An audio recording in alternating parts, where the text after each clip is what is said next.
आशिक की आशिकी चैप्टर 61 अबीर के आंसू डेविल इज बैक। दोपहर को अभी अपने लगेज के साथ हॉल में आता हुआ दिखाई देता है। अभी को उसके सामान के साथ देखकर दादाजी उससे सवाल करते हैं, बेटा आप कहाँ जा रहे हो? ये सामान क्यों पैक किया हुआ है आपने? अभी मुस्कुराते हुए दादाजी को जवाब देता है, दादाजी एक्चुअली बिजनेस में कुछ प्रॉब्लम आ गई है, इसलिए मुझे मुंबई जाना पड़ रहा है कुछ दिनों के लिए। उद्धरण चिन्ह। अभी की बात सुन के दादाजी मायूस हो जाते हैं। वो अपना मुंह लटका के कहते हैं, लेकिन अभी बेटा अभी तो कुछ दिनों पहले ही हम आपको इस घर में लेकर आए हैं और आप इतनी जल्दी जा भी रहे हैं, हमें बिल्कुल अच्छा नहीं लग रहा। वैसे भी अक्षत और अबीर दोनों ही यहाँ पर नहीं है, वो भी इतनी दूर चले गए हैं ऑस्ट्रेलिया, उन्हें भी आने में वक्त लगेगा, और आप भी ऐसे जा रहे हैं। सबके जाने के बाद तो ये हवेली सुनी सुनी हो जाएगी। बेटा आप तो कुछ दिनों के लिए यहाँ रुक जाते, हमारा भी दिल लगा रहता। उद्धरण चिन्ह। अभी दादाजी के पास जाता है और उनका हाथ अपने हाथों में लेकर उनकी गोद में अपना सिर रख के कहता है, दादाजी जाना तो मैं भी नहीं चाहता यहाँ से, लेकिन क्या करूँ जाना पड़ेगा, मजबूरी है। अगर मैं नहीं गया तो पूरा बिजनेस खराब हो जाएगा, मेरी बरसों की मेहनत मिट्टी में मिल जाएगी, मेरी इतने वक्त की मेहनत खराब हो जाएगी। और मैं ये अच्छे से जानता हूँ कि आप ये नहीं चाहेंगे कि आपके पोते की सारी मेहनत खराब हो जाए, उसकी सारी स्ट्रेटेजी मिट्टी में मिल जाए। आप तो यही चाहेंगे ना कि आपका पोता बस दिन रात दिन दुगनी चार चौगुनी प्रगति करे। उद्धरण चिन्ह। दादाजी अवी की बात सुनकर खुश हो जाते हैं और प्यार से उसके सर पर हाथ फेरते हुए कहते हैं, बेटा तुम सही कह रहे हो, मैं अपने इमोशन में बहक गया था, मैं नहीं चाहता कि आपकी इतनी मेहनत खराब हो जाए। आप जाकर अपना काम कीजिए, लेकिन जैसे ही आपका काम हो जाएगा आप फिर से हमसे मिलने के लिए यहाँ राजस्थान आ जाएंगे, ये आपका दादा आपका इंतजार करेगा। उद्धरण चिन्ह। अभी दादाजी की बात सुनकर मुस्कुराते हुए हाँ में सिर हिलाते हुए उनके पैर छूते हुए आशीर्वाद लेते हुए कहता है, दादाजी मैं यहाँ जरूर आऊंगा, अगर यहाँ नहीं आंसू तो जाऊंगा कहाँ। उद्धरण चिन्ह। अभी की बात दादाजी को थोड़ी अटपटी लगती है, लेकिन दादाजी आगे उसे कुछ नहीं कहते और मुस्कुराते हुए उसके सर पर हाथ रख के हाँ में सिर हिला देते हैं। अभी बारी बारी से सबसे मिलता है और फिर राठौड़ हवेली से बाहर निकल जाता है। बाहर ही उसके लिए एक कार इंतजार कर रही थी और वो उस कार में बैठकर एयरपोर्ट के लिए निकल जाता है। अपने भाई के लिए अबीर को तड़प उसे ऑस्ट्रेलिया खींच लाती है। कुछ घंटों के बाद अबीर का जेट ऑस्ट्रेलिया में लैंड कर जाता है। अबीर जेट से बाहर आते ही राणा जी को कॉल करता है। राणा जी अबीर का कॉल देख के कॉल अटेंड करते हैं। सामने से अबीर की ऑर्डर वाली आवाज आती है, राणा जी आपके बॉस और मेरे भाई सा कहा है, और मुझे सच बताएगा क्योंकि मैं ऑस्ट्रेलिया आ चुका हूँ। उद्धरण चिन्ह। राणा जी अबीर की बात सुन के रोने लग जाते हैं। अबीर उन्हें शांत करवाते हुए कहता है, बताइए तो सही क्या हुआ? भाई सा कहा है, आज तक ऐसा कभी नहीं हुआ कि मैंने उनको कॉल किया हो उन्होंने कॉल अटेंड नहीं किया हो, है बात उन्हें मेरी फिक्र रहती है और आज इतने वक्त के बाद भी उन्होंने एक बार भी मुझसे बात नहीं की, प्लीज मुझे बताइए भाई सा कहा है, मैं अभी वहां आता हूँ। उद्धरण चिन्ह। राणा जी रोते हुए अबीर को हॉस्पिटल का एड्रेस दे देते हैं। हॉस्पिटल का एड्रेस सुन के अबीर को झटका लगता है, लेकिन वो ये सोच के खुद को समझा लेता है कि शायद अक्षत को कोई चोट लग गई हो या फिर उसकी नॉर्मली तबीयत खराब हो, इसलिए वो हॉस्पिटल गया हो। अबीर की कार कुछ देर में हॉस्पिटल की पार्किंग में रुकती है। अबीर हिम्मत करके अंदर जाता है। हॉस्पिटल का माहौल एकदम शांत था, लेकिन अबीर के अंदर हलचल मची हुई थी, वो अंदर ही अंदर कांप रहा था। अबीर अपने आप को शांत रखते हुए अंदर जाने लगता है। वो राणा जी की बताई हुई जगह पर पहुंच जाता है तो सामने ही कॉरिडोर में राणा जी बैठे हुए दिखाई देते हैं। राणा की हालत कुछ ठीक नहीं लग रही थी। अबीर परेशान होते हुए राणा जी के पास जाता है। राणा जी अबीर को देखते ही उसके गले लग के फफक फफक के रोने लगते हैं, जैसे उनके पास जीने की कोई वजह ही ना बची हो। उद्धरण चिन्ह। अबीर राणा जी को शांत करवाने लगता है, लेकिन राणा जी की हालत देख खुद भी परेशान हो जाता है, क्योंकि राणा जी कमजोर इंसान नहीं थे, वो तभी ऐसे रोते थे जब कोई बहुत ही बड़ी बात होती थी। ये सोच के ही अबीर का दिल धक से रह जाता है। उसे अपने भाई की फिक्र लगती है, उसका दिल बैठा जा रहा था। वो राणा जी को शांत करवाने की कोशिश करने लगता है ताकि उनसे पूरी बात जान सके। राणा जी अबीर के शांत करवाने पर कुछ देर में चुप हो जाते हैं और वहीं पर चेयर पर बैठ जाते हैं। अबीर उनका हाथ अपने हाथ में लेकर डरते हुए पूछता है, भाई सा ठीक तो है ना? अबीर की बात सुन के राणा जी अपने आंसू भरी आंखों से अबीर को देखते हुए ना में सर हिला देते हैं और फिर सामने आईसीयू की ओर इशारा कर देते हैं। अबीर हिम्मत करके उठता है और आईसीयू के दरवाजे पर लगे हुए छोटे से मिरर से अंदर झांके देखते हैं और सामने बेड पर खून से लथपथ लेटे हुए अक्षत को देख के वो वही बेसुध होकर गिर जाता है। राणा जी जल्दी से उसके पास जाकर उसे संभालने लगते हैं। अबीर ने हमेशा अपने भाई को चट्टान की तरह मजबूत खड़े हुए देखा था। उसने कभी उम्मीद नहीं की थी कि उसे अपने भाई को इस हालत में भी देखना पड़ेगा। इसीलिए अक्षत को इस हाल में देखकर अबीर की जान निकल जाती है। वो राणा जी के गले लग के उनसे जोर जोर से रोते हुए कहता है, भाई सा को कुछ नहीं हो सकता। वो मुझे छोड़कर नहीं जा सकते। उन्होंने डैड से प्रॉमिस किया था ना कि वो मेरा ख्याल हमेशा रखेंगे, तो फिर आज वो ऐसे अपना प्रॉमिस तोड़ नहीं सकते। उन्हें उठना होगा, उन्हें जीना होगा, मेरे लिए जीना पड़ेगा, हम सब के लिए जीना पड़ेगा, उन्हें राजस्थान के लोगों के लिए जीना पड़ेगा। वरना उन लोगों का क्या होगा? अगर भाई सा नहीं होंगे तो हुकुम सा की गद्दी गलत हाथों में चली जाएगी और ये मैं कभी नहीं होने दूंगा। और वैसे भी उन्हें काशी भाभी सा के लिए जीना होगा। उनकी तो जान बसती है भाई सा में। आज उन्हें उठना होगा। मैं भी देखता हूँ आज वो कैसे सोते हैं। उद्धरण चिन्ह। अबीर राणा जी से अलग होकर अपने आंसू साफ करता है और आंखों में एक आग लिए अक्षत के वार्ड के अंदर चला जाता है। वार्ड के अंदर डॉक्टर चेयर पे बैठे बैठे सो चुके थे। अबीर नजरअंदाज करके अक्षत के पास चला जाता है और उसके चेहरे को अपने हाथों में भरकर उसे जगाने की कोशिश करने लगता है। लेकिन अक्षत तो गहरी नींद में सो चुका था। वो उसकी बात का कोई रिस्पांस नहीं करता। अबीर चिल्लाते हुए कहता है, भाई साहब आप मेरे साथ चीटिंग नहीं कर सकते। बचपन में मॉम और डैड मुझे छोड़ के हमेशा के लिए चले गए। उनके जाने के बाद मैंने आपको अपने माँ बाप सब कुछ मान लिया और आपने भी मुझे उनकी कमी महसूस नहीं होने दी। तो फिर आज आप मेरे साथ ऐसा कैसे कर सकते हैं? आप मुझे छोड़कर नहीं जा सकते। मैं आपको ये हक देता ही नहीं कि आप मुझसे दूर जाए। आपको उठना पड़ेगा, आपको जीना पड़ेगा, मेरे लिए जीना पड़ेगा भाई सा। देखिए भाई सा, अगर आप यहाँ नहीं रहेंगे तो हुकुम सा की गद्दी गलत हाथों में चली जाएगी। दादाजी और हमारे डैड ने जो उस गद्दी की आज तक इज्जत बना कर रखी है वो सारी की सारी मिट्टी में मिल जाएगी भाई सा। प्लीज उठ जाए। आप कब ऐसे सोने लगे? और आपने कहा था ना मुझे कि मुझे स्ट्रांग बनना पड़ेगा और अगर मैं कभी भी रोया तो आप मुझसे बात नहीं करेंगे। भाई साहब मैं बिल्कुल नहीं रो रहा हूँ।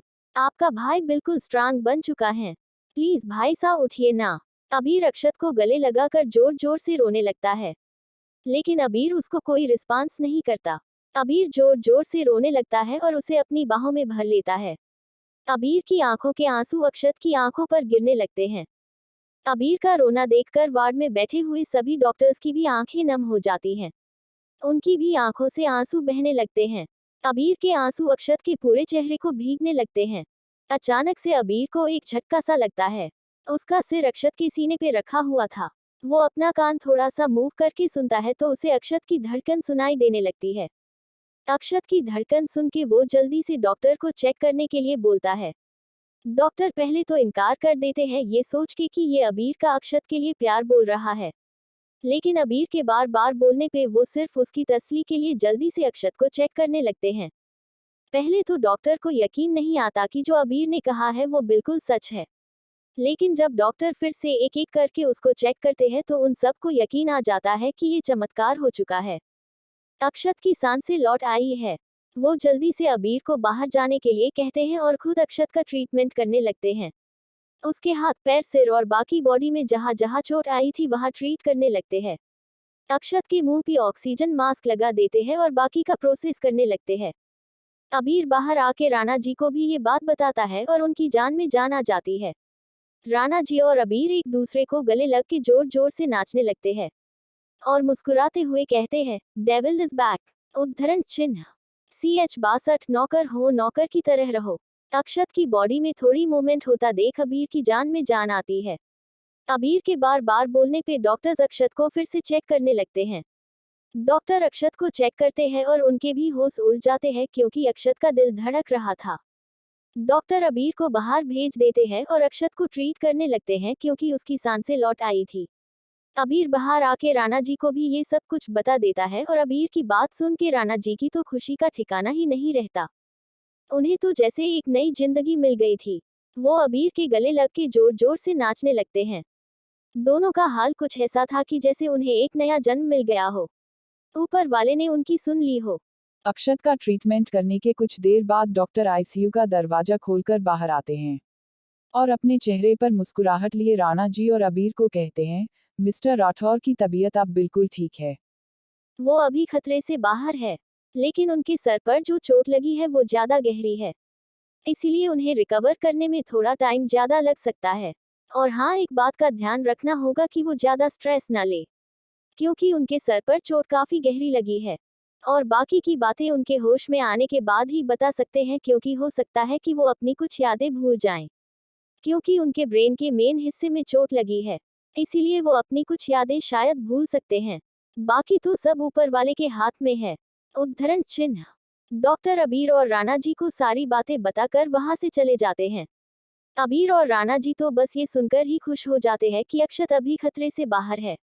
बाकी उन्हें किसी भी चीज से कोई लेना देना नहीं था। यादें तो फिर से भी बन सकती है, लेकिन अगर अक्षत को कुछ हो जाता है तो सब कुछ खत्म हो जाता। अक्षत तो राठौर खानदान की नींव है, उसी ने तो सब कुछ संभाल रखा है, दुश्मनों से सबको बचाता आया है, और आज उस पर ही किसी ने हमला कर दिया। अब यही तो पता करना था कि अक्षत पर आखिर हमला किया किसने। राणा जी और अबीर बैठ जाते हैं और इस हमले के बारे में बातें करने लगते हैं। अबीर राणा जी को इस हमले के पीछे जो भी है उसका पता लगाने के ऑर्डर देता है। राणा जी अपने लोगों को काम पर लगा देते हैं और खुद भी इस हमले के पीछे जो कोई भी था उसके बारे में पता लगाना शुरू कर देते हैं। रात से सुबह हो चुकी थी, लेकिन अक्षत को अभी तक होश नहीं आया था। अबीर को अक्षत की फिक्र होने लगी थी। वो डॉक्टर को अक्षत को चेक करवाने के लिए बुलाता है। डॉक्टर अबीर के कहने पर अक्षत को चेक करते हैं और कुछ देर बाद अबीर को बताते हैं कि अक्षत बिल्कुल ठीक है, वो होश में है, लेकिन डॉक्टर ने उसे नींद का हाई डोज दिया गया है ताकि उसका दिमाग स्टेबल हो सके। अबीर डॉक्टर की बात सुन के एक राहत की सांस लेता है। वक्त गुजरता है और अक्षत को अगले दिन शाम के वक्त होश आता है। अक्षत धीरे धीरे अपनी आंखें खोलता है और एक तक सीलिंग को घूरने लगता है। अक्षत को अटेंड कर रही नर्स उसको होश में देख के डॉक्टर को बुलाती है। डॉक्टर उसे चेक करते हैं और कुछ बाकी की बातें करते हैं और कुछ सवाल उससे पूछते हैं। कुछ देर बाद डॉक्टर बाहर जाकर अबीर को बताते हैं, मिस्टर राठौर को होश आ गया है, वो बिल्कुल ठीक है, आप अब उनसे मिल सकते हैं। अबीर अक्षत से मिलने जाता है और उसे गले लगाकर बच्चों की तरह रोने लगता है। अक्षत अबीर के गले लगाने पे भी कोई रिएक्ट नहीं करता, उसके चेहरे के भाव अब भी कठोर ही रहते हैं। अबीर उसके गले लगे ही उससे शिकायत करने लगता है, भाई साहब आप ऐसा कैसे कर सकते हैं अपने छोटे के साथ, आपको पता भी है मैं कितना डर गया था, मेरी तो जान ही निकल गई थी आपकी हालत देखकर। भाई साहब एक बात कान खोल के सुन लीजिए, अगर आगे से एस्प ने मेरे साथ ऐसा कुछ भी किया तो मैं आपसे बात नहीं करूंगा, नाराज हो जाऊंगा आपसे। उद्धरण चिन्ह। अक्षत अब भी कोई रिएक्शन नहीं देता। अबीर अक्षत से दूर होता है और उससे बातें करना लगता है, लेकिन अक्षत कोई जवाब नहीं देता।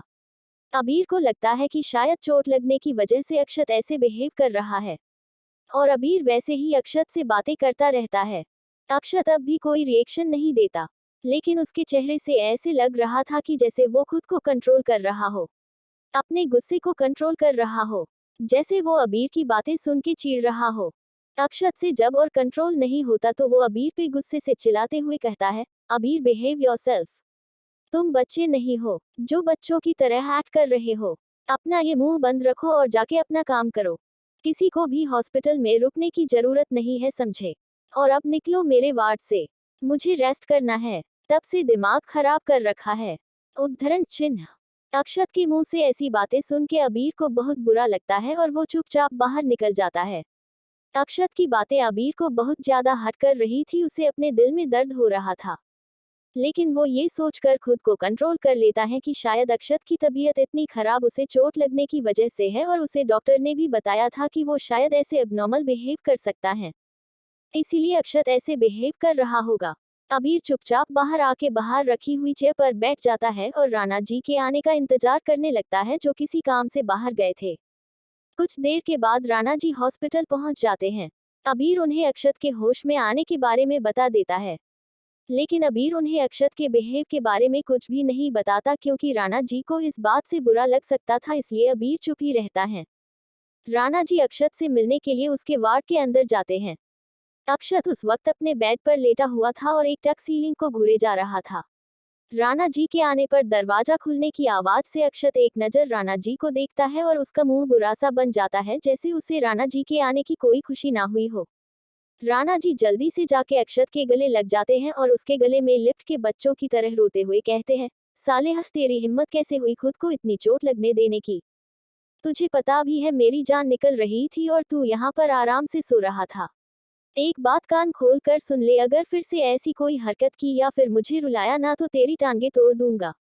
अगर आज के बाद मैंने तेरा एक बूंद भी खून मैंने निकलते हुए देख लिया तो मैं तेरी क्या हालत करूंगा तू वो सोच भी नहीं सकता है। तुझे ना उल्टा लटका के इतना मारूंगा ना कि सारी एक्शन गिरी भूल जाएगा। उद्धरण चिन्ह। राणा जी को बात सुन के अक्षत की आंखें छोटी हो जाती है। वो राणा जी को खुद से दूर लगभग फेंकते हुए कहता है, दूर रहो मुझसे, अपनी हद में रहो, नौकर हो नौकर की तरह ही रहो। तुम होते कौन हो मुझ पर ऐसे चिल्लाने वाले? मैं तुम्हारा मालिक हूँ, तुम मेरे गुलाम हो, तो गुलाम की तरह ही रहो। मेरे सर पर चढ़ने की जरूरत नहीं है, सिर पे ही चढ़े जा रहे हो। पता नहीं आजकल के नौकर अपनी हद इतनी जल्दी कैसे भूल जाते हैं। लेकिन फिक्र मत करो, मैं तुम सबको तुम्हारी औकात याद दिलाने के लिए ही यहाँ पर बैठा हूँ। आज के बाद अगर मेरे सर पर चढ़ने की कोशिश की तो उठाकर बाहर फेंक दूंगा।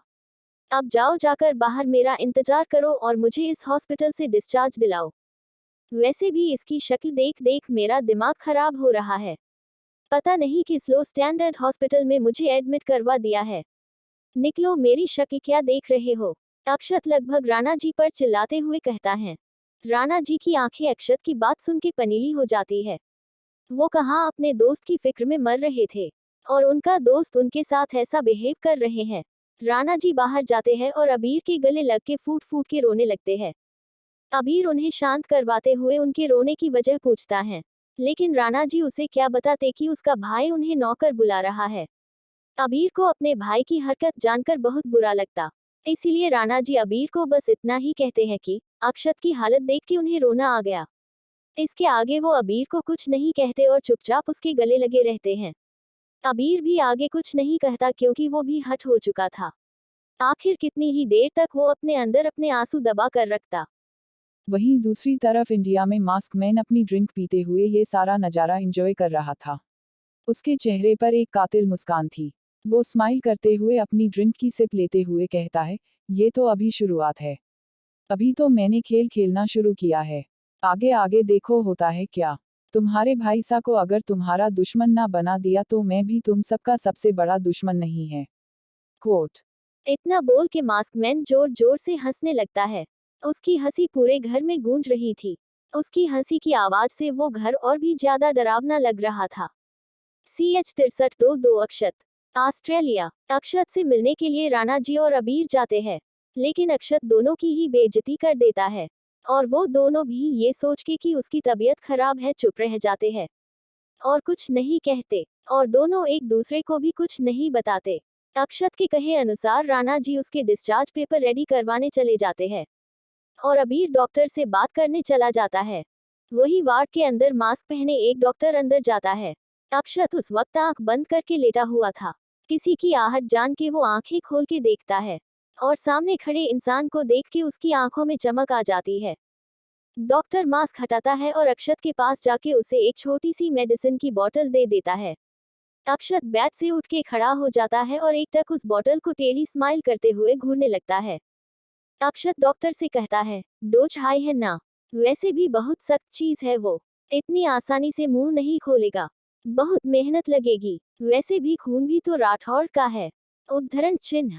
डॉक्टर जवाब देता है, आप फिक्र मत कीजिए बॉस, काम एकदम पूरा है। आप कुछ काम बोले और मैं ना करूं, ऐसा हो सकता है क्या? एक बार अंदर जाते ही सब उगल देगा। उद्धरण चिन्ह। अक्षत उस बोतल को वही अपने तकिए के नीचे छुपा देता है। उसके बाद उस डॉक्टर को कुछ इंस्ट्रक्शन देता है और डॉक्टर भी उसे कुछ बातें बताता है और लास्ट में अपनी पॉकेट से एक फोन निकाल के अक्षत को दे देता है। अक्षत फोन को स्विच ऑफ करके वही छुपा देता है। उसके बाद डॉक्टर जाते हुए कहता है, बॉस अब मुझे जाने की परमिशन दीजिए, वैसे भी वो राणा और अबीर राठौड़ बाहर ही बैठे हैं आपकी चौकीदारी के लिए, बड़ी मुश्किल से बचते बचाते आया हूँ। उद्धरण चिन्ह। अक्षत हाँ में सिर हिला देता है और डॉक्टर फिर से मास्क लगा के वार्ड से बाहर निकल जाता है। लेकिन उसको बाहर निकलते अबीर पकड़ लेता है। अबीर डॉक्टर से पूछता है, भाई सा कैसे है? उद्धरण चिन्ह। अबीर की आवाज सुन के डॉक्टर के हाथ पांव फूल जाते हैं, क्योंकि वो तो कोई डॉक्टर था ही नहीं। अगर अबीर ने गलती से भी उसे पहचान लिया तो उन सबका बना बनाया पूरा प्लान बिगाड़ सकता था। इसीलिए डॉक्टर थोड़ा घबरा जाता है। उसके चेहरे पर पसीने की बूंदें जाती है। अबीर डॉक्टर को घबराया देख उसे सवालिया नजरों से घूरने लगता है। अबीर धीरे धीरे डॉक्टर के पास बढ़ने लगता है। अबीर को पास आता देख उस डॉक्टर की हालत खराब हो जाती है। वो इतना घबरा जाता है कि पसीने पानी की तरह उसके चेहरे से बहने लगते हैं। वो वहां से भागने की भी सोचता है, लेकिन वहां पर इतने सारे गार्ड्स थे कि पल भर में उसको पकड़ लेते, इसलिए वो वहां से भाग नहीं सकता था। इसीलिए वो खुद को नॉर्मल करने की कोशिश करते हुए अबीर को जवाब देता है, मिस्टर राठौर बिल्कुल ठीक हैं, धीरे धीरे उनकी रिकवरी हो जाएगी और वो पहले जैसे हो जाएंगे। आप फिक्र मत कीजिए, बस इस बात का ख्याल रखिए कि वो अपने दिमाग पे ज्यादा स्ट्रेस ना दे। कोट। अबीर डॉक्टर की बात सुन के हमें सिर हिला देता है और वो डॉक्टर तुरंत ही वहां से निकल लेता है। अबीर को डॉक्टर का बिहेव थोड़ा अजीब लगता है, क्योंकि वहां पर जितने भी डॉक्टर अक्षत को अटेंड करने के लिए अपॉइंट किए गए थे, वो सब इंग्लिश में बात करते थे और वो डॉक्टर हिंदी में बात कर रहा था। यहाँ तक कि उसकी भाषा में थोड़ा राजस्थानी लहजा भी था। अबीर को उस डॉक्टर पर पूरा शक हो चुका था, इसलिए वो एक गार्ड को उस डॉक्टर का पीछा करने के लिए ऑर्डर देता है। लेकिन गार्ड जब तक उस डॉक्टर के पास पहुंच पाता है तब तक वो डॉक्टर वहां से निकल चुका था। पूरे हॉस्पिटल में उसका कोई नामोनिशान नहीं मिलता। ये बात सुन के अबीर का माथा ठनक जाता है। उसे अपने भाई सा की फिक्र होने लगती है। वो जल्दी से अंदर जाकर अक्षत को चेक करता है। वार्ड के अंदर सब कुछ नॉर्मल था। अक्षत आराम से अपने बेड पर आंख बंद करके लेटा हुआ था। अबीर अक्षत का हाल चाल पूछने के लिए उसे आवाज देता है। अक्षत अपनी आंखें खोल के एक नजर देखता है। अबीर को उसकी नजरें आज खुद पर थोड़ी अजीब ही फील होती है, क्योंकि उसे अपनापन फील नहीं होता। अक्षत की आंखों में आज उसे खुद के लिए कुछ नहीं दिखता है। अबीर अक्षत से पूछता है, भाई साहब ठीक तो है ना? उद्धरण चिन्ह। उसकी बात सुनकर अक्षत उखड़े हुए स्वर में जवाब देता है, तो क्या तुम ये चाहते हो कि मैं ठीक ना रहूं? उद्धरण चिन्ह। अबीर थोड़ा बुरा फील करता है।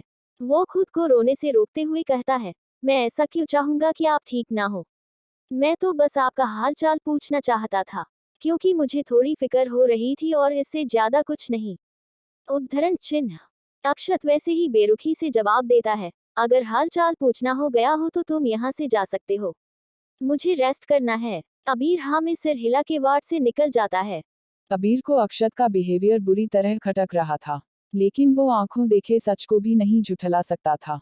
इसीलिए अपने दिमाग में आई हुई सारी बातों को झटके वहीं बाहर ही इंतजार करने लगता है। कुछ देर के बाद Rana ji discharge paper ready करवा कर वहां आते हैं। राणा जी अबीर को बताते हैं कि डॉक्टर ने छुट्टी दे दी है और अब हम अक्षत को घर ले जा सकते हैं। अबीर और राणा जी वार्ड के अंदर जाते हैं और अक्षत को बताते हैं कि डॉक्टर ने जाने की परमिशन दे दी है, लेकिन साथ ही साथ उसे कुछ बातों का भी ध्यान रखना पड़ेगा, क्योंकि उसकी हालत अभी बहुत अच्छी नहीं है। इसीलिए उसे खुद का काफी ज्यादा ख्याल रखना पड़ेगा। अक्षत राणा जी और अबीर को एक नजर देखता है, लेकिन उनसे कुछ नहीं कहता। कुछ देर के बाद वो सब हॉस्पिटल के बाहर होते हैं। राणा जी अक्षत को अपनी कार में घर ले जाने लगते हैं, लेकिन अक्षत राणा जी को मना कर देता है कि वो सिर्फ अपनी ही कार में जाएगा। इसीलिए उसकी कार में सिर्फ अक्षत और ड्राइवर दोनों ही होते हैं और वो दोनों अक्षत के ऑस्ट्रेलिया वाले विला के लिए निकल जाते हैं। राणा जी और अबीर दूसरी कार में विला जाने के लिए निकलते हैं। कार में राणा जी और अबीर दोनों ने ही चुप्पी साध रखी थी।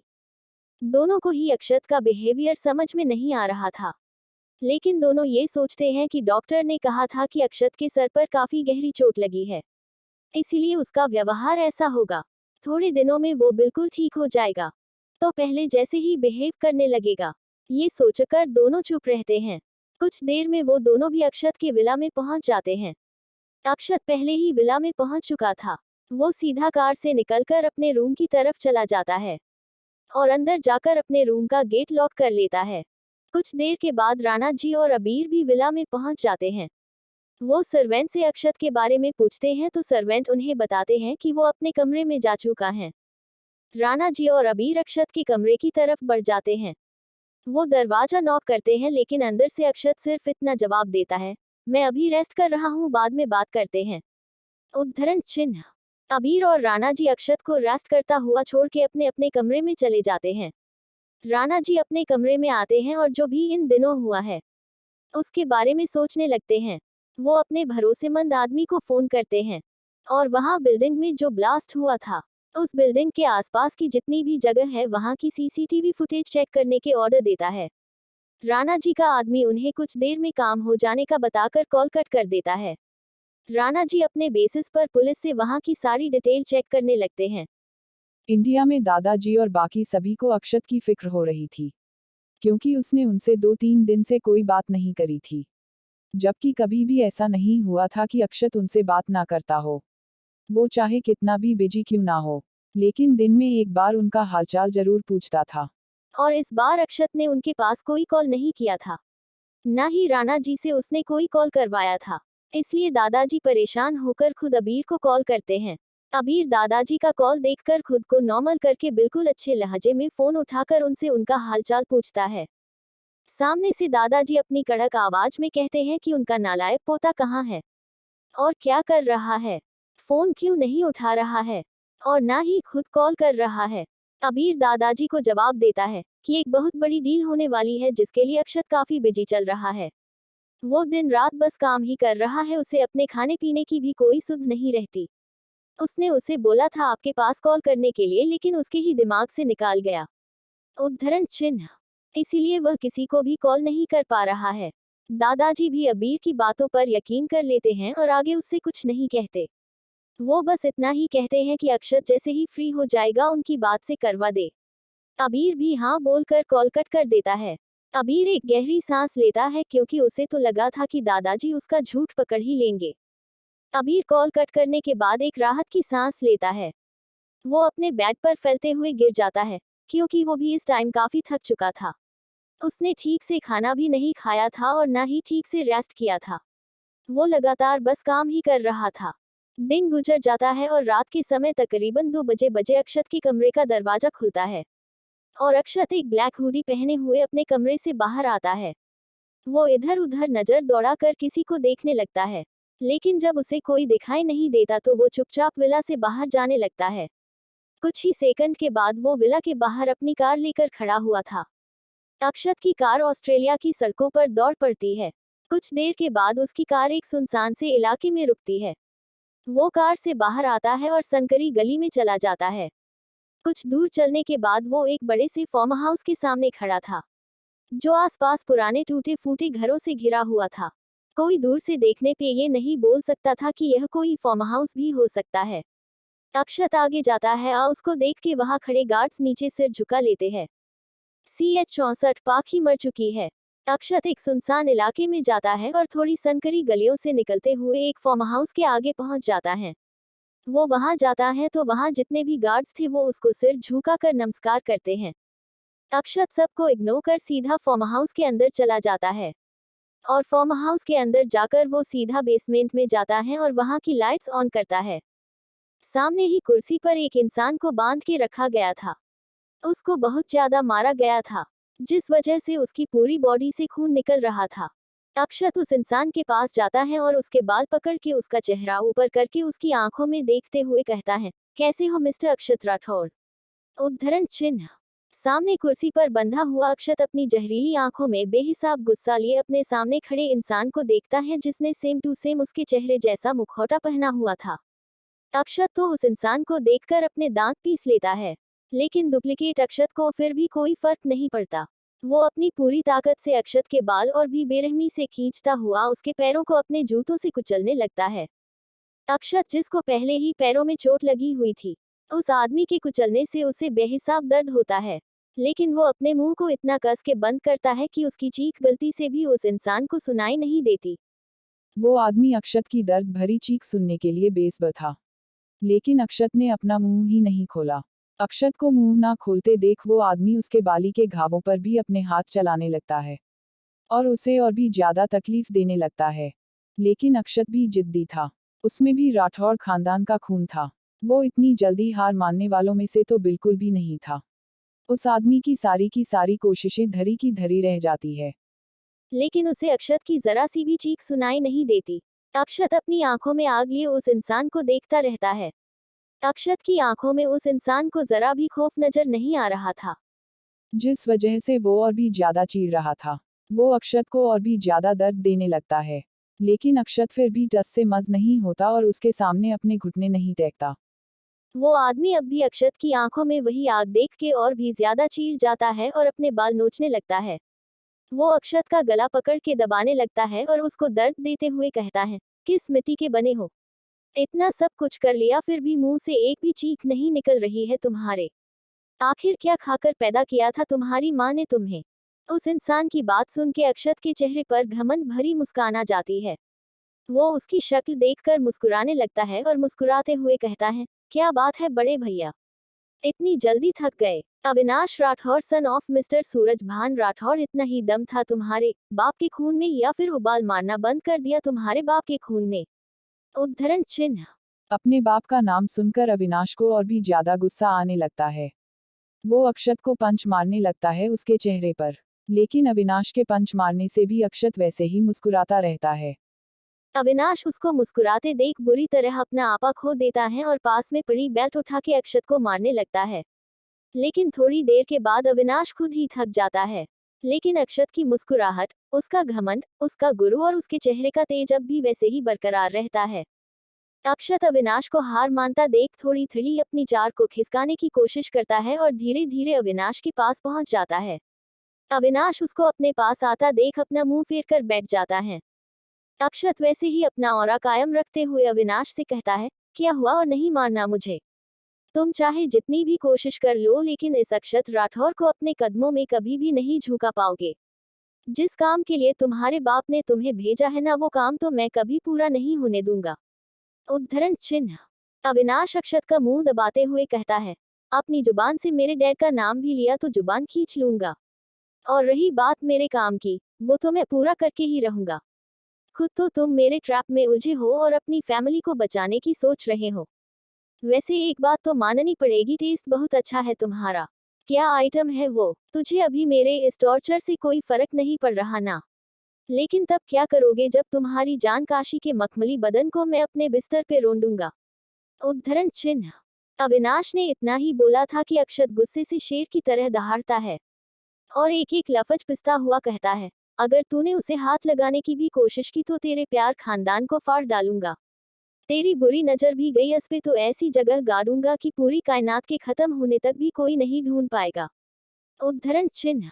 अक्षत की बात सुन के अविनाश जोर जोर से हंसने लगता है। फिर क्लैपिंग करते हुए कहता है, क्या बात है, अक्षत राठौर के सीने में भी दिल धड़कने लगा है, वो भी कल की आई हुई लड़की के लिए। नॉट बैड, अच्छा है, अच्छा है, कमजोरी बन चुकी है वो लड़की तुम्हारी। अब आएगा मजा, जब मैं उसे दर्द दूंगा और तकलीफ तुम्हें होगी। क्या बात है अक्षत राठौर, वैसे एक बात तो बताओ, उस हुसन पारी की परफॉर्मेंस कैसी है? वो टिक तो पाएगी ना मेरे साथ? उद्धरण चिन्ह। अक्षत जो इतनी देर से अपने पैरों को मूव कर रहा था, उसका एक पैर थोड़ा खुल चुका था। वो गुस्से से पूरी ताकत से अपने पैर को मूव करता है और एक जोरदार लात अविनाश को अपने दोनों पैरों के बीच पड़ती है। वो अपने हाथ वहां रख के वहीं बैठ जाता है और दर्द से चीखने लगता है। अक्षत की आंखों में इस वक्त इतनी आग थी कि किसी को भी जला के राख कर दे। अविनाश कुछ देर में खुद के दर्द को कंट्रोल करता है और अपने गार्ड्स को आवाज देता है। गार्ड्स कुछ ही देर में हाजिर हो जाते हैं और अविनाश उनको कुछ ऑर्डर्स देता है। गार्ड्स हाँ में सिर हिला के काम में लग जाते हैं। कुछ देर में अक्षत की बॉडी नमक वाले पानी में डली हुई थी। उसको बेहिसाब दर्द हो रहा था लेकिन अक्षत की जिद और गुरूर के आगे उस दर्द ने भी घुटने टेक दिए थे। अविनाश गुस्से से उस कांच के कंटेनर को रोड से तोड़ देता है और अक्षत बेहाल सा फर्श पे गिर जाता है। गार्ड्स आके उसको उठा के चेयर पे फिर से बांध देते हैं। अविनाश अक्षत के पास जाता है और बर्फ सा ठंडा पानी उसके सिर पे डाल देता है। अक्षत एक गहरी सांस लेते हुए होश में आता है, गहरी गहरी सांसें लेने लगता है। अविनाश उसके बाल खींच के उसके चेहरे को ऊपर करता है और दांत पिसता हुआ कहता है, प्रॉपर्टी पेपर्स कहाँ है? चुपचाप बता दो, मुझे ना तुमसे कोई लेना देना है, ना ही तुम्हारी उस हुसन परी से। मुझे सिर्फ पूरा राठौड़ अंपार चाहिए। उसके बाद तुम अपनी जिंदगी में खुश रहो और मैं अपनी जिंदगी में खुश रहूंगा। कभी तुम्हारे सामने नहीं आऊंगा। ये सब शुरू से ही मेरा था, बस मैं अपना हक ही तो मांग रहा हूँ। मुझे तुम्हारी हुकुमसा की गद्दी भी नहीं चाहिए, बस मुझे प्रॉपर्टी के पेपर्स दे दो और आजाद हो जाओ इस कैद से। बोलो कहाँ है प्रॉपर्टी पेपर्स? उद्धरण चिन्ह। अक्षत गुस्से से अविनाश के मुंह पे थूक देता है और उसे गुस्से से घूरने लगता है। अविनाश गुस्से से चीखता है। वो अपनी गन निकाल के अक्षत पे तान देता है, फिर अपने ही बाल नोचते हुए पास खड़े गार्ड्स पे गुस्से से शूट कर देता है और सारे गार्ड्स वही मर जाते हैं। अविनाश बाहर जाता है और कुछ देर बाद वालाइस आता है। उसके हाथ में इंजेक्शन और एक छोटी सी बोतल होती है मेडिसिन की। वो इंजेक्शन को फील कर देता है और अक्षत के पास आते हुए एक गंदी हंसी के साथ कहता है, अब तक तुमने कुछ नहीं कहा, लेकिन अब कुछ तुम्हारे अंदर रह नहीं पाएगा। उद्धरण चिन्ह। अविनाश उस इंजेक्शन को अक्षत की बॉडी में इंजेक्ट कर देता है और राक्षस की तरह हंसते हुए कहता है, बस 5 मिनट और फिर तुम खुद ही सब कुछ बोल दोगे। बहुत जिद्दी चमड़ी है ना तुम्हारी, लेकिन अब नहीं रहेगी। तुम खुद से ही सब कुछ बोलोगे। उद्धरण चिन्ह। अविनाश अपनी वॉच में टाइम देखने लगता है। 5 मिनट के बाद वो अक्षत के चेहरे पे पानी डालता है उसको होश में लाने के लिए। अक्षत धीरे धीरे अपनी आंखें खोलता है। उसकी नीली आंखें लाल हो रही थी। कुछ नींद से आधी खुली थी और आधी बंद थी। वो खुद को कंट्रोल करने की पूरी कोशिश कर रहा था, लेकिन अब सब कुछ उसके कंट्रोल से बाहर था। अविनाश अपनी जगह बैठ जाता है और अक्षत को जगाते हुए पूछता है, प्रॉपर्टी पेपर्स कहाँ है? जल्दी बताओ कहाँ है प्रॉपर्टी पेपर्स? उद्धरण चिन्ह। अक्षत धीरे धीरे कहता है, मेरे पास नहीं प्रॉपर्टी पेपर्स। कोट। अविनाश आगे पूछता है, अगर तुम्हारे पास नहीं है तो फिर किसके पास है? जल्दी बताओ मुझे। उद्धरण चिन्ह। अक्षत आगे कहता है, प्रॉपर्टी मेरे नाम पे ही नहीं है तो मुझे कैसे पता होगा कि प्रॉपर्टी पेपर्स कहाँ है? वैसे भी उन सब की विल के अकॉर्डिंग तो प्रॉपर्टी उसके नाम है। मैं तो सिर्फ केयरटेकर हूँ। सब कुछ तो उसके नाम है। विल के अकॉर्डिंग। उद्धरण चिन्ह। किसके नाम है प्रॉपर्टी? किसकी बात कर रहे हो तुम? नाम बताओ मुझे। अविनाश आगे पूछता है। अक्षत अपनी अधखुली आंखों से कहता है, पाखी। बचपन में ही सब कुछ उसके नाम हो गया था और सब कुछ उसके ही नाम है। उद्धरण चिन्ह। अविनाश गुस्से से चीखता है, लेकिन वो तो मर चुकी है। फिर सब तुम्हारे नाम पे ट्रांसफर हो गया होगा। कोई तो रास्ता होगा ही जिससे सब मेरे नाम हो जाएगा। मुझे बताओ ये सब मुझे कैसे मिलेगा? बोलो। कोट। अविनाश चीखता रहता है, लेकिन अक्षत अब बेहोश हो जाता है। इतने टॉर्चर के बाद, ऊपर से इतनी हाई डोज के बाद वो आखिर जब तक ही जागता। अविनाश बस जोर से पाखी का नाम चीखता रहता है। 65 रियल गेम अकोन। अक्षत को अविनाश एक डोज देता है। इससे वो कुछ बातें अविनाश को बता देता है, लेकिन उसको काफी टॉर्चर किया गया था, इसलिए वो ज्यादा बात नहीं कर पाता और बेहोश हो जाता है। अविनाश फिर से अक्षत को जगाने की कोशिश करता है, लेकिन वो नहीं उठता। अविनाश गुस्से से अपने बाल नोचने लगता है। वो कुछ देर तक ऐसे ही चीखता चिल्लाता रहता है, लेकिन अक्षत नहीं उठता। अविनाश गार्ड्स पे चिल्लाने लगता है। गार्ड्स उसके सामने सिर झुका के खड़े हो जाते हैं। अविनाश उन सब पे चिखते हुए कहता है, इसके लिए डॉक्टर को बुलाओ। ये मर नहीं सकता। अगर इसको कुछ हो गया तो हमें कभी कुछ पता नहीं चलेगा। जल्दी करो और इसको डॉक्टर के पास लेके जाओ। उद्धरण चिन्ह।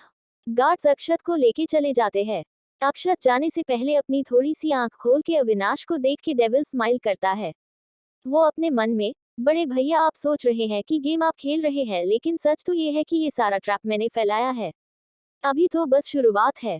एक बार मैं जान जाऊं कि वो कौन है, फिर तुम सबको सीधा नर्क में पार्सल ना किया तो मेरा नाम भी अक्षत राठौड़ नहीं। उद्धरण चिन्ह।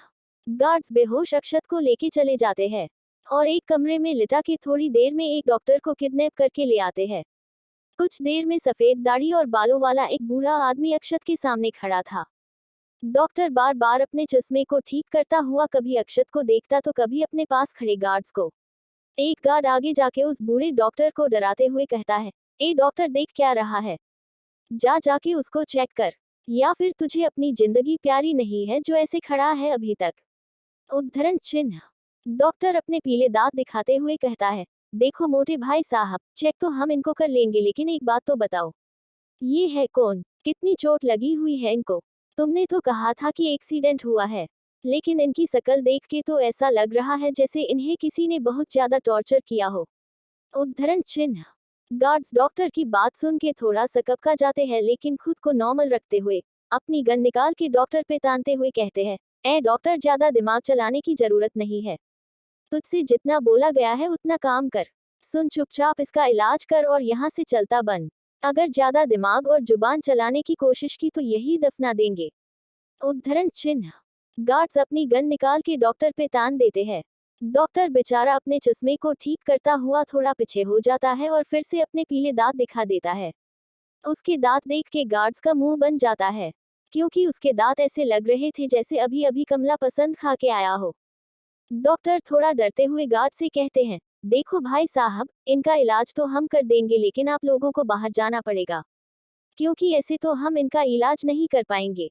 अगर आप हमें ऐसे ही डराते रहेंगे और डर में हमने कुछ गलत इलाज कर दिया तो देखिए, आपके मालिक तो मर जाएंगे और आप ऐसा बिल्कुल नहीं चाहेंगे कि आपके मालिक मर जाए। फिर आपको साले कौन देगा, और अगर आपको सैलरी नहीं मिलेगी तो आपकी ये रीच जैसी बॉडी कैसे बनेगी। समझ रहे हैं ना आप भाई साहब, हम आपसे क्या कहना चाह रहे हैं। उद्धरण चिन्ह। सारे गार्ड्स डॉक्टर की बात सुन के सोच में पड़ जाते हैं, क्योंकि वो तो अविनाश के गार्ड्स थे और होंगे भी उसके जैसे बेवकूफ। सारे गार्ड्स आपस में सलाह मशवरा करने लगते हैं। उन लोगों को सैलरी से ज्यादा तो अपनी बॉडी की फिक्र थी। वो डॉक्टर की बात मानते हुए चुपचाप कमरे से बाहर चले जाते हैं और उनके जाते ही डॉक्टर जल्दी से डोर लॉक करता है और अपने दिल पर हाथ रख के गहरी गहरी सांस लेने लगता है। कुछ देर में खुद को नॉर्मल करने के बाद डॉक्टर अक्षत के पास जाता है और उसे उठाते हुए कहता है, ओह साले हरामी, इतनी देर से सो रहा है। ये नहीं, मुझे उन मुस्तांदों से बचा ले। तेरे चक्कर में यहाँ मेरी सांसें अटकी पड़ी है, तेरे इस घटिया से प्लान के चक्कर में, और तेरी नींद ही पूरी नहीं हो रही। आराम से कुंभकर्ण के जैसे खा पी कर मस्त लेटा हुआ है। उठ साले, नहीं तो तेरे बम पे ऐसी लात मारूंगा कि पूरे दिन बॉम्ब ही ब्लास्ट होते रहेंगे। उद्धरण चिन्ह। अक्षत डॉक्टर की बात सुन के अपनी आंखें खोलता है और अपनी लाल आंखों से डॉक्टर को घूरने लगता है।